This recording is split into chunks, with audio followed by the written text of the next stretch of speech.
பார்வதி தேவி முதல் 2 பகுதிகளை சரியாக கொடுத்தார். ஆனால் 3ஆம் பகுதியை வேண்டுமென்றே தவறவிட்டார். உணவின் சுவையில் மயங்கிய கபாலம் அதை பிடிக்கும் ஆசையில் சிவபெருமானின் கையிலிருந்து விடுபட்டது.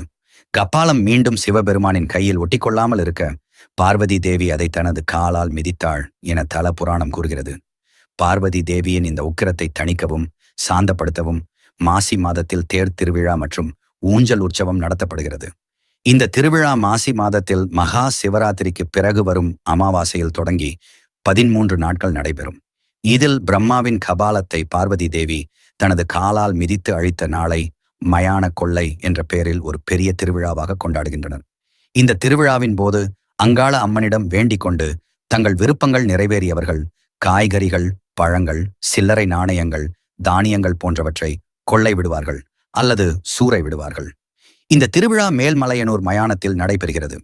திருவிழா முடிந்த பிறகு மயானத்திலிருந்து சாம்பலை எடுத்துச் சென்று ஒரு துணியில் கட்டி வீட்டு வாசலில்